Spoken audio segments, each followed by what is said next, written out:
It's also when the gravity takes effect. If they're in lunar orbit going around in the lunar module, they're doing so many revolutions going around the moon until the point when they're coming in for the final pass to come in. At some point, that lunar gravity is going to kick in and start putting more weight on them. They're standing up, they're floating around originally, and then they're coming down into a standing position when they're finally settling down on the moon. And it makes you wonder about the fact that their body weight is just shifting quite a lot of the time, I'd imagine. I think this is where we go back to Xavier Pascal's work on his videos. He explored that kind of thing where the lunar module's weight was shifting all the time as the fuel was being ejected out to kind of stabilize it. Plus that you got the body weight of the astronauts in a standing position as it's shifting forward. They're not in any kind of center of gravity kind of position to kind of help keep it balanced. Yeah, that's right. If they fly, if they sort of move around too much, they could actually cause instability in the craft's flight. Yeah. If one pilot was behind the other rather than side by side, because it's kind of front forward heavy, I would have thought. Yeah. And it's got one rocket which is sending them up. The rocket on the ascent stage didn't have a gimbal, so they couldn't change it. They used the external thrusters to do that. But could they do it fast enough? Was the computer fast enough to do it? Did you see this young lady here faking of being in a helicopter? Amazing what you can achieve with special effects, isn't it? That's how easy it is to do. That's the whole point. Yeah. It's very simple special effects. It's extremely crude. Anyone could do that. But what about Polaris Dawn? All they did was have a completely black backdrop. There was nothing there for most of it. After the first guy come out, the Earth goes away, and that was the end of it. It was all black. I mean, how easy is that to do? There's no special effects. Zero required for that. You would have thought he would have come out with a camera at least and taken a few pictures for his personal use or something. That's what someone else said. You can watch the ISS spacewalks live. I mean, they stream them on YouTube. But there's nothing for this. I mean, I know this was an all-civilian mission. It was, I think, the first civilian mission where there was actually an EVA. Firstly, it's not only governments that lie. Civilian organisations lie too. Secondly, they were using government facilities. As Musk said when he sent his car up to Mars, it looks like fake. It must be real. You see this girl here? This was the original.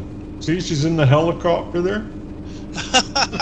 oh grief. That's just so easy to do. Just with a chair on her head. Unless you told me, I wouldn't know that was fake. I'd believe it. You could put Buzz Aldrin sitting on the chair above her and it'd still be Yeah. Dear, oh dear.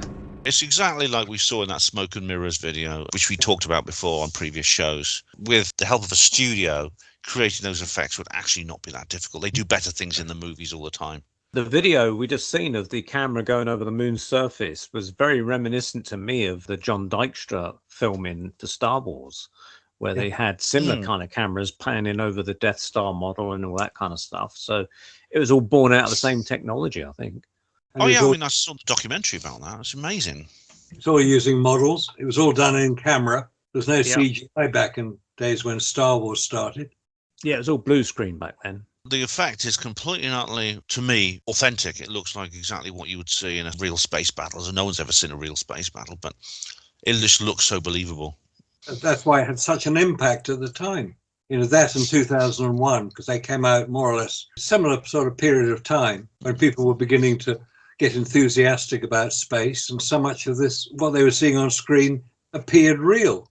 I mean, 2001 was totally believable in the story they were telling and the effects they were showing. Amazing, quite extraordinary. I remember seeing it when it first came out up in London. It was in CinemaScope at the time. And that was impressive in its own way. It's an extraordinary film, yeah. Things don't even have to be particularly sophisticated, especially if you have an audience who is willing to believe. I think in your video you did with David Percy, Marcus, you give the example of one of the first films ever shown in this country, which was the supposed news report of the sinking of the Lusitania in 1915. And you see people in lifeboats like screaming and they're falling into the sea and screaming and shouting. And then you have to realize two things. Firstly, the sea doesn't look it looks very flat. There's no waves at all. Secondly, how did the news reporter get there? But of course, they filmed it on the Serpentine in Hyde Park. Yeah. With actors and actresses. Yeah, it was all fake. Yeah, but that was presented as news footage in one of the first ever cinemas that was ever built in this country. It got people hating the Germans, didn't it? I mean, these things have real world effects because it led to people supporting a war that killed 20 million people, the worst war the world had ever seen. Still is in military terms. Oh, look, X-ray versions, yeah. Yes. Now, another thing, there was a fella in the comment section that was talking about the swivel and how this was faked.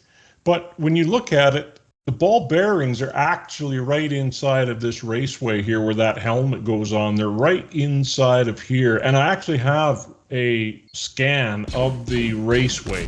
Robert, they actually had that for the pilot flight suits. That's where that ring came from, like from aircraft. They wanted to be able to have the pilots, especially if they're fighting, to be able to turn their head and not be obstructed by the helmet, like their view. And just because they incorporated that same ring into the initial spacesuit is a logical move, other than the fact that you can't create a seal with it, a perfect seal for the type of vacuum that you could be dealing with. It's yet another subject that's not been covered properly by NASA. They don't talk about the vacuum. No. They refer to it. They certainly don't do the testing which would be required. They write about it. This is one of the things that NASA do very well. They produce volumes of paperwork.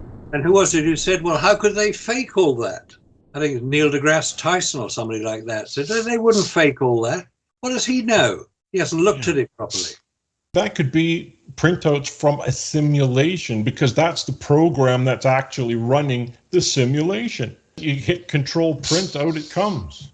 In the statement, they wouldn't do that. It sounds to me like, well, they're too nice to do something like that. And Tyson just really trusts them. So that's kind of what he's saying, you know. It would be a fraud that would be beyond them morally. So he's got books to sell. He's got to promote them. Yeah, I don't think, he's got his career, I think, would, if he actually started talking like us, he'd probably be dropped by NBC pretty quickly and Netflix and all those other outlets that he currently enjoys. I think Netflix might be interested in doing a series on what we discuss. Well, I mean, funny enough, saying that, Marcus, I mean, they've actually been quite open. They've shown a bit of open-mindedness with some of their programs, like the latest Unsolved Mysteries series is actually really good. And the series they've done with Graham Hancock, with Apocalypse, they've just done a second series now. It's generating a lot of heat from archaeologists. Again, Graham doesn't mind because it was one of the top-rated shows last year.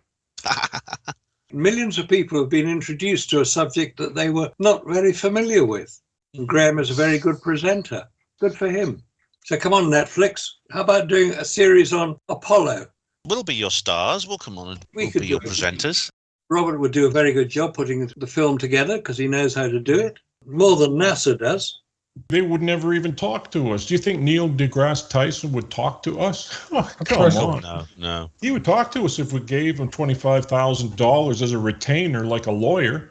Where do you think all of those space series, the documentary series on space that Neil deGrasse Tyson hosted, those were all produced with NASA movie production studios? All those special effects, everything else that they put into his thing on space when he's traveling around and he's talking about different stuff, all of those images that were available there were all done from NASA movie production studios. And they're creating the best simulations they can. They're in association with IMAX and everybody else to put those together. So he knows. He knows where the fakery is coming from. He's right there in the studio with them when they're doing it. Listen, you can't tell me that Destin and Thunderfoot don't know something's up. I don't think they will admit it. But let's face it, they're sitting there looking at all these rockets and, Destin says it's going to take 10 to 15, and then Thunderfoot comes out and says, it's going to take 30. And then they're looking at this tiny little LEM sitting in a container, and yet they don't put the two together. It's right there, guys. It's almost like you just have to give them one little shove to the back before they'll see it. Well, Thunderfoot has always shown willful ignorance. I mean, I've watched his videos on other subjects, and the guy is like impenetrable. He really is. The trouble is anybody who criticizes the holy god of NASA and their wonderful achievements is going to get cancelled. Not going to be permitted to discuss it in polite society.